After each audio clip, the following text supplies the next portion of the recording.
ரட்சண்ய கொம்பு. என் பலனாகிய கர்த்தாவே நானும் அன்பு கூறுவே. என் பலனாகிய கர்த்தாவே நானும் அன்பு கூறுவே. ஆபத்து நாளில் எதிரிட்டு வந்தார்கள், கர்த்தரோ ஆதரவாயிருந்தீர். ஆபத்து நாளில் எதிரிட்டு வந்தார்கள், கர்த்தரோ ஆதரவாயிருந்தீர். விசாலமான இடத்திலே என்னை கொண்டு வந்து நீர் தப்புவித்தீர். விசாலமான இடத்திலே என்னை கொண்டு வந்து நீர் தப்புவித்தீர். என் பலனாகிய கர்த்தாவே நான் உம்மில் அன்பு கூறுவே. என் பலனாகிய கர்த்தாவே நான் உம்மில் அன்பு கூறுவே. என்னிலும் அதிக பலவான்கள் பகைஞர்கள் நெருக்கும் போது நான் பயமிட்டேன். என்னிலும் அதிக பலவான்கள் பகைஞர்கள் நெருக்கும் போது நான் பயமிட்டேன். உயரத்தில் இருந்து உம் கரம் நீட்டி என் கரம் பிடித்து தூக்கி. எத்தனையோ நேரம் உயரத்தில் இருந்து உம் கரம் நீட்டி என் கரம் பிடித்து தூக்கி விட்டி. என் பலனாகிய கர்த்தாவே உம்மில் அன்பு கூறுவே. என் பலனாகிய கர்த்தாவே உம்மில் அன்பு கூறுவே. என் பலனாகிய இயேசுவா உம்மில் அன்பு கூறுவே. என் பலனாகிய கர்த்தாவே நான் உம்மில் அன்பு கூறுவே. என் கண்மலையானவர் துதிக்கப்படுவீராக, என் ரட்சிப்பின் தேவன் உயர்த்தப்படுவீராக. என் கண்மலையானவர் துதிக்கப்படுவீராக, என் ரட்சிப்பின் தேவன் உயர்த்தப்படுவீராக. இறந்த கண்மலை என் கோட்டை, என் ரட்சகர் என் தேவன். நான் நம்பும் துருகம் என் கேடகம், உயர்ந்த அடைக்கலம் ரட்சண்ய கொம்பு. நிறந்த கண்மலை என் கோட்டை, என் ரட்சகர் என் தேவன். நான் நம்பும் துருகம் என் கேடகம், உயர்ந்த அடைக்கலம் ரட்சண்ய கொம்பு.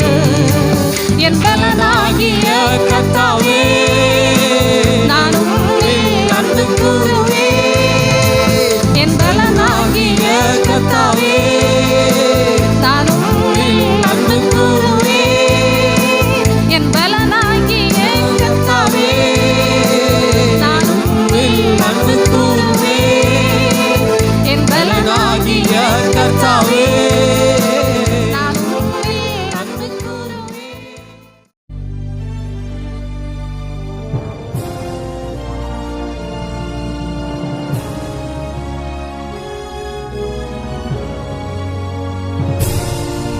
இங்கே வாசிக்கிறோம் 66ஆம் சங்கீதத்தில் மகிமையுள்ள சத்திய வார்த்தைகளை பரிசுத்த ஆவியானவர் தந்திருக்கிறதை வாசிக்கிறோம். முதல்ல இங்கே பார்க்கும் பொழுது 6ஆம் வசனத்தில் கடலை உலர்ந்த தரையாக மாற்றினார், ஆற்றை கால்நடையாக கடந்தார்கள், அங்கே அவரில் கலிகூர்ந்தோம். இப்படி ஆண்டவருடைய மகத்துவத்தை பற்றி சொல்லி கொண்டு வருகிறான். வாசிக்கிறோம் முதல் வார்த்தையில், பூமியின் குடிகளே நீங்கள் எல்லாரும் தேவனுக்கு முன்பாக கம்பீரமாக பாடுங்கள். எத்தனை பேர் இந்த ஆராதனையில் கம்பீரமாக பாடுனீங்க? சொல்லுங்கள் அல்லேலூயா, சத்தமாக சொல்லுங்கள் அல்லேலூயா. அது ஒரு பெரிய பாக்கியம். சொல்லுங்காமே, அது ஒரு உண்மையாகவே ஒரு மெடிசன், ஒரு உண்மையாகவே பெரிய கிருபை. விஞ்ஞானிகள் சொல்கிறாங்க, இப்படி கைதட்டி பாடும்போது இதில் உள்ள நரம்புகளெல்லாம் என்ன செய்யுது தெரியுமா? இருதயத்தில் உள்ள அடைப்பை நீக்குதான். விளையாட்டுக்கு சொல்லலை, சொல்லுங்காமே. இப்படி நல்லா நீங்கள் இப்படி கைதட்டி பாடும்போது என்ன பிரதர், இந்த இதிலெல்லாம் நரம்பு ஓடுது இல்லை, இதைத்தான் டச் வைத்தியம்னு சொல்லிக்கிட்டு இருக்காங்க சீனாவில். டச் பண்ணுறதுக்கு 200 கொடுக்கணும். நீங்கள் கையை பிடிச்சி டச் வைத்தியத்துக்கு ஆண்டவர் எவ்வளோ இலவசமாக சொல்கிறார் பாருங்க. 10 நரம்பு வீணையினாலும். சொல்லுங்காமே, உங்களுக்கு மியூசிக் தெரிய வேணாம், ட்ரம் செட் அடிக்க வேண்டாம், கீபோர்டு போட வேணாம், கித்தார்லாம் நீங்கள் பழகுறது. ஒவ்வொரு மியூசிக் படிக்கிறதுக்கு எவ்வளோ கஷ்டம். ஒவ்வொரு மியூசிக்கையும் இந்த போராடிக்கிட்டு இருக்கேன், ஒவ்வொரு பயல்களையாக ட்ரம் செட்டுக்கு உருவாக்குறேன். அவங்க என்கிட்ட போயிடுறாங்க, அப்புறம் நான் தான் உட்காந்து அடிச்சுக்கிட்டு இருக்கேன். உருவாக்கி தான் விடுறோம். சும்மா உட்காந்துருவேன், கூப்பிட்டு உட்காந்து அடிடாமல் தெரியாதப்ப முறைச்சி பார்த்து போடா சொல்கிறத கேட்டான்னு அப்புறம் உருவாக்குவோம், அப்புறம் எங்கிட்ட ஓடிடுவாங்க. அதே வேலையை தான் செஞ்சுக்கிட்டே இருக்கிறோம். ஒரு மியூசிக் இன்ஸ்ட்ருமெண்ட்டை பழகுறதுக்கு எவ்வளோ காலம் ஆகுது சொல்லுங்கள். அல்லேலூயா. ஆண்டவர் ஃப்ரீயாக சொல்கிறார் பாருங்க. 2 கை அப்படி இங்கே தட்டும் போது இதில் இருக்கிற நரம்பெல்லாம் ஆக்டிவேட் ஆகுது, இருதயம் அடப்பெல்லாம் வெளியே தூக்கி வீசுது. சொல்லுங்கள் அல்லேலூயா. ஆமாம், கர்த்தர் விடுவிக்கிறார். கர்த்தருடைய நாமத்தை துதிக்கிறது எவ்வளோ பாக்கியம். 10 நரம்பு வீணைனாலும். சொல்லுங்காமே. இப்போ முதல் வார்த்தை சொல்லப்பட்டிருக்கிறது, உன் தேவனாகிய ஆண்டவரை கம்பீரமாய் பாடு. எப்படி பாடு? ஆமாம், அது சோத்திரத்தை கொடுத்துடணும். சோத்திரமும் கொடுக்குறது தான். சும்மா வேடிக்கை பார்த்துட்டு சும்மா தெண்டமாக போயிட்டே இருக்க வேண்டியதான். எனக்கு நல்லா அதில் ஆசையில் இருந்ததுனால எனக்கு தெரியும். அப்படியே போய் வேடிக்கை பார்த்துட்டு கர்த்தருக்கு ஸ்தோத்திர பலி கொடுக்குற நேரம் அது. ஸ்தோத்திர பலியும் கொடுக்குறது தான். சொல்லுங்க ஆமென். சத்தமாக சொல்லுங்க அல்லேலூயா. என்னை உயிரோடு வைத்தீரே, ஜீவனோடு வைத்தீரே, சுகத்தோடு வைத்தீரே, உடைய நன்மையில் பங்கடைய வைத்தீரே.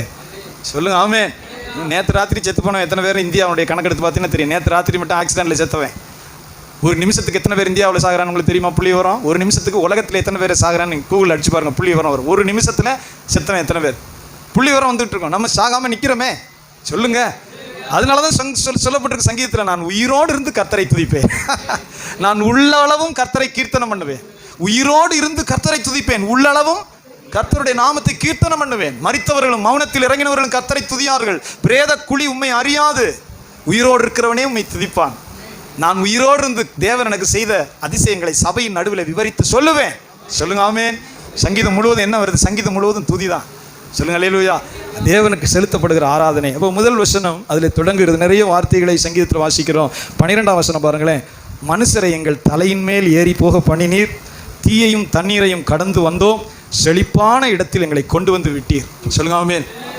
தரித்திரத்தில், வறுமையில், கடனில், கஷ்டத்தில் இருக்கிறவங்களாம் இந்த வசனத்தை கட்டம் போட்டு, இன்றைக்கி பாஸ்டர் இதை பிரசங்கம் பண்ணார், அது ஒரு கட்டம் போட்டு மஞ்சள் பெயிண்ட் அடித்து வைங்க.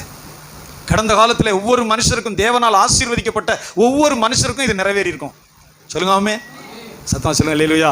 இந்த இன்றைக்கி இந்த திருச்சியிலேருந்து தம்பி சாமுவேல் அவருடைய அப்பா அம்மாலாம் வந்திருக்காங்க இங்கே. ஏன்னா நான் சாட்சியாக பல இடங்களில் சொல்லுவேன். சொல்லுங்க ஆமென். அவங்க வீடு எனக்கு தெரியும். சின்ன வாடகை வீட்டில் ஒரு சைக்கிளை கட்டி வச்சுருப்பாங்க. சின்னோண்டு வாரம். சொல்லுங்கள். சின்னோண்டு வாரம் சைக்கிளை கட்டிட்டு அவங்க பாத்திரம் பண்ணுறோம்லாம் வெளியே வச்சுருப்பாங்க வியாபாரத்துக்கு. சொல்லுங்க ஆமென். தேவன் அப்படியே வைப்பார் ஒரு விசுவாசியை. தேவனை நோக்கி கூப்பிடுறதுனால வசனம் சொல்லுது.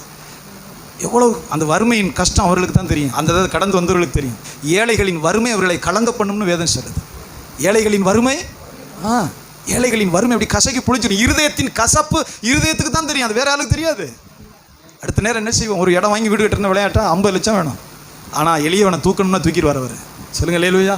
எங்களுக்கு அந்த அனுபவம் இருக்குது. நான் சாட்சி வெக்கப்படாமல் சொன்னேன். பிச்சை மட்டும்தான் நான் எடுக்கலை, பிச்சை மட்டும்தான் எடுக்கலை, அவ்வளோதான். சாப்பிட ஒன்றும் இல்லை, துணி இல்லை, போட விடல. அடுத்த வீட்டு வாசப்படியில் படுத்து கிடந்தோம். எங்கள் சொந்தக்காரங்க பழைய துணிகளை கொண்டு வந்து கொடுப்பாங்க, கிழிச்சு நாங்களே தச்சுக்குருவோம். பழைய மிஷின் எங்கள் வீட்டில் ஒன்று இருக்கும், வெட்டி நாங்களே தச்சுக்குருவோம். சேர்ந்தா சரி, எங்களுக்கு இடுப்பு சேர்ந்தா சரி, எதையோ ஒன்று தச்சு போட்டுட்டு தெரியும். 5 பிள்ளைகளெல்லாம் கொண்டு எங்கள் அம்மா அனாதை பள்ளிக்கூடத்தில் விட்டாங்க. 2 பிள்ளைய அனாதை பள்ளிக்கூடத்தில் தள்ளி விட்டாங்க. பள்ளிக்கூடத்துலேருந்து வரும்போது சிறங்கு பிடிச்சி வரும் பிள்ளைகள்லாம். அப்படி தலை உடம்பெல்லாம் சிறங்கோடு வந்து சேரும் பிள்ளைகள். சொல்லலாம் அழுகை தான் வரும், வேறு ஒன்றும் வராது. அழுகையை தவிர ஒன்றும் இல்லை. குப்பையிலிருந்து, பாதாளத்திலிருந்து, அப்படியே சாக்கடையிலிருந்து ஆண்டவர் எங்களை தூக்கினார். சொல்லுங்க ஆமென். அற்புதமாக செய்தார். அப்படியே அழுதுகிட்டே இருப்போம். ஆண்டவரே, சொந்தக்காரன் உதவியில் ஒரு மண்ணாங்கட்டி இல்லை. சொல்லுங்க அல்லேலூயா. அப்படி கைப்பிடியாக தூக்கினார் ஆண்டவர். ஒவ்வொரு பிள்ளைகளையும் அதிசயமாக அப்படி தூக்கி கொண்டு போனார். அதுக்கு உண்மையான ஜெபங்கள் அஸ்திபாரமாக இருந்தது. சொல்லுங்க ஆமென். கதவை அடைச்சிக்கிட்டு 4 மணி வரைக்கும் உபவாசம் ஜெபிப்பேன் சபையில்னு சொல்லுவேன். ஆண்டவரே, ஒன்றுமே கிடையாது. தகப்பனார் முழு குடியார், ஒரு பிரயோஜனம் இல்லை. தாயார் 175 ரூபா சம்பளம் வாங்கிட்டு அங்கிட்டு ஓடிட்டு இருக்காங்க. சோறே போட முடியாது எங்களுக்கு.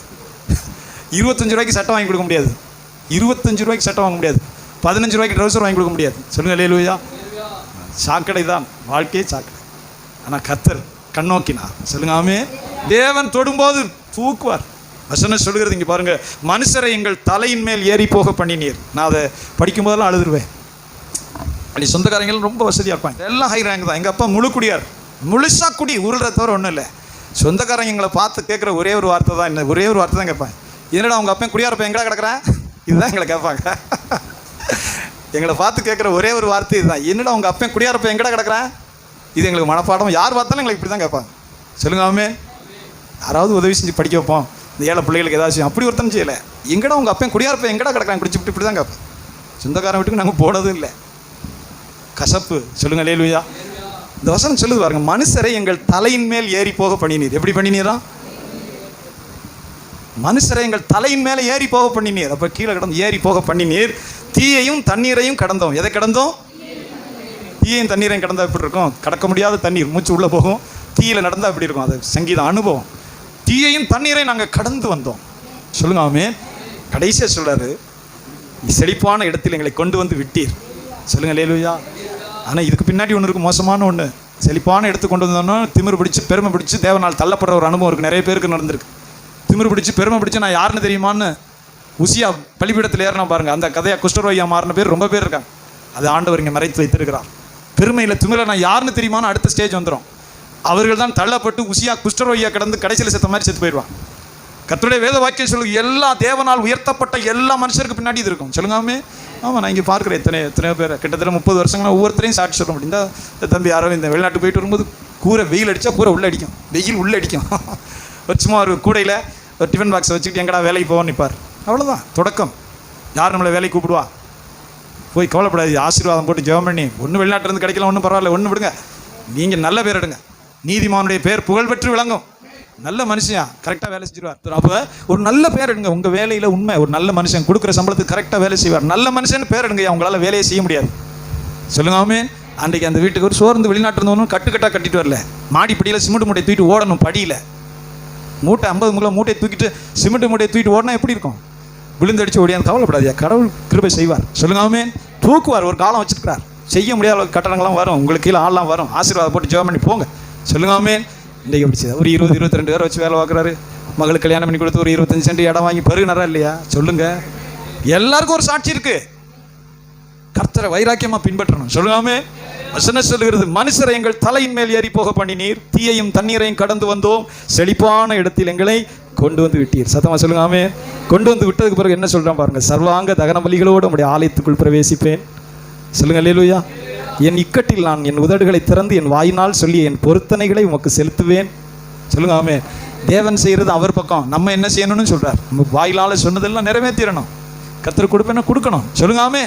அதை முழுங்கிடப்படாது. சொல்றார் பாருங்க, ஆட்டு கடாக்களின் இன புகையுடனே கொடுமையானவைகளை உமக்கு தகன பலியாக இடுவேன், காளைகளையும் செம்மறி ஆட்டு கடாய்களையும் உமக்கு பலியிடுவேன். சொல்லுங்க அல்லேலூயா. தேவனுக்கு பயந்தவர்களை நீங்கள் எல்லாரும் வந்து கேளுங்கள், அவர் என் ஆத்துமாவுக்கு செய்ததை சொல்லுவேன். அவரை நோக்கி என் வாயினால் கூப்பிட்டேன், என் நாவினால் அவர் புகழப்பட்டார். எத்தனை பேர் நாவினால் ஆண்டவர் புகழப்படுறார்? சொல்லுங்க அல்லேலூயா. கிடைச்ச உடனேயாவது புகழுங்க.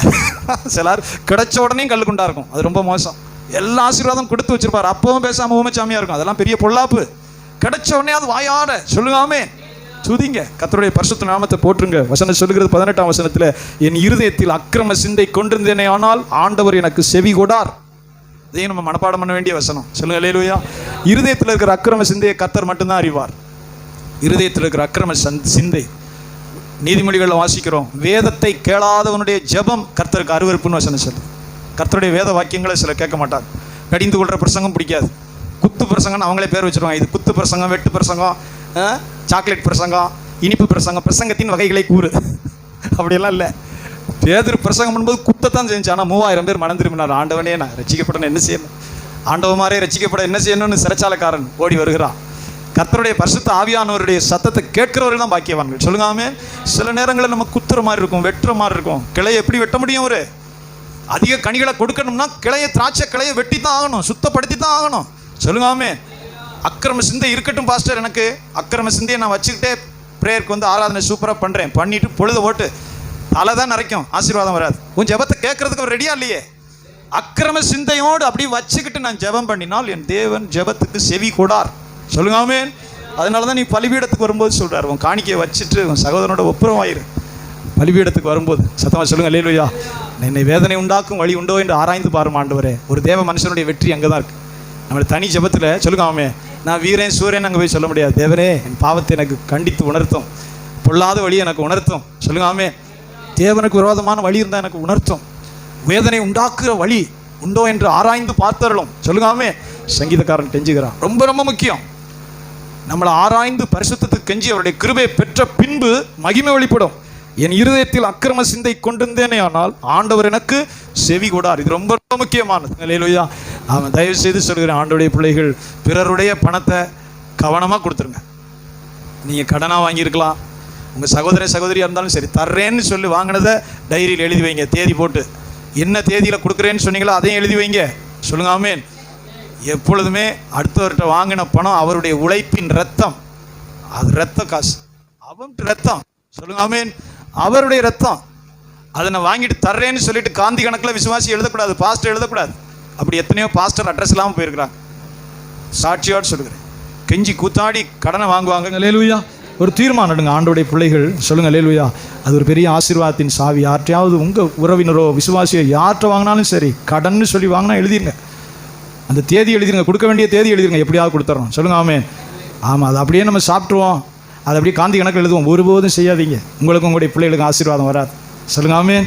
யாருக்கு கொடுக்கணுமோ கொடுத்துரு. அதனால தான் ஆண்டவர் சொன்னார், ராயனுக்கு கொடுக்க வேண்டியதை கொடுத்துரு, தேவனுக்கு கொடுக்க வேண்டியதை கொடுத்துரு. அதை முழுங்கினா உன் பிள்ளையே சிரமப்படும், கடவுளுடைய கிருபை உன் மேலே தங்காது. சொல்லுங்க ஆமென்.